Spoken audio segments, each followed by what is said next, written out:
అదే RTV app వార్తల్ని క్షణాల్లో చదివే అవకాశం ఉంటుంది. ఒక న్యూస్ పేపర్, ఒక టెలివిజన్ ఛానల్ మీ చేతుల్లో ఎప్పుడూ ఉంటాయి.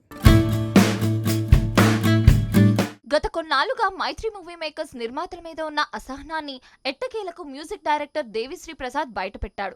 పుష్ప 2 సినిమాకి దేవిశ్రీ ప్రసాద్ మ్యూజిక్ అందిస్తున్న సంగతి తెలిసిందే. అయితే సినిమా రిలీజ్ కి దగ్గరైన తర్వాత కూడా ఇంకా మ్యూజిక్ అవుట్పుట్ రాకపోవడంతో మరికొంతమంది మ్యూజిక్ డైరెక్టర్స్ ను మైత్రి టీం రంగంలోకి దించింది. ఆ తర్వాత నిన్న చెన్నైలో జరిగిన ఈవెంట్ కి దేవిశ్రీ ప్రసాద్ హాజరయ్యాడు. ఈ నేపథ్యంలోనే లైవ్ లో మాట్లాడుతూ పుష్పపై దేవి తన అసహనాన్ని వ్యక్తం చేయటం హాట్ టాపిక్ అయింది. దేవి మాట్లాడుతూ మైత్రి మూవీ మేకర్స్ నిర్మాతల్లో ఒకరైన రవిని సంబోధిస్తూ, రవి సార్, మళ్ళీ నేను ఏదో స్టేజ్ ఎక్కి నువ్వు ఎక్కువసేపు మాట్లాడవు అని నన్ను అనొద్దు. మీరు నన్ను టైంకి పాటలు ఇవ్వలేదు, టైంకు బ్యాక్గ్రౌండ్ స్కోర్ ఇవ్వలేదు, టైంకి ప్రోగ్రామ్కి రాలేదు అంటారు. మీకు నా మీద చాలా ప్రేమ ఉంది, కానీ ప్రేమ ఉన్నప్పుడు కంప్లైంట్స్ కూడా ఉంటాయి.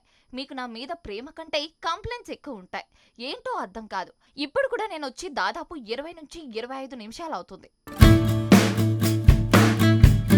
సార్ కెమెరాలో ఎంట్రీ ఇవ్వాలి, కాసేపు ఆగండి అని నన్ను ఆపారు. నాకు అసలే సిగ్గు. నేను స్టేజ్ మీద ఉన్నప్పుడు మాత్రమే సిగ్గు లేకుండా ఉంటాను. స్టేజ్ కింద ఉన్నప్పుడు అందరికంటే ఎక్కువ సిగ్గుపడేది నేనే.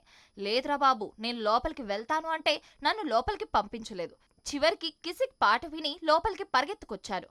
మీరు వచ్చినోడిని ఏమన్నారు? రాంగ్ టైమింగ్ సార్, లేట్ వచ్చారు అన్నారు. నేనేం చేయను సార్, వేరేగా కలిసి అడిగినప్పుడు కిక్ ఉండదు, ఇలా అడిగేసేయాలి. నేనెప్పుడు అంతే ఓపెన్ అంటూ దేవిశ్రీ ప్రసాద్ మాట్లాడేయటం హాట్ టాపిక్ అవుతోంది. నిర్మాతలతో ఎంతైనా భేదాభిప్రాయాలు ఉండవచ్చు, కానీ ఇలా ఒక లైవ్ ఈవెంట్ జరుగుతున్న సందర్భంగా అందరి ముందు మాట్లాడడం కాస్త ఇబ్బందికర అంశమే. ఈ విషయాన్ని మైత్రి మూవీ మేకర్స్ నిర్మాతలు ఎలా తీసుకుంటారు అనేది చూడాల్సి ఉంది. మరిన్ని వీడియోస్ కోసం ఛానల్ ని సబ్స్క్రైబ్ చేయండి. లేటెస్ట్ అప్డేట్స్ కోసం వాట్సాప్ ఛానల్ ని ఫాలో అవ్వండి. అండ్ లింక్ డిస్క్రిప్షన్ లో ఉంది.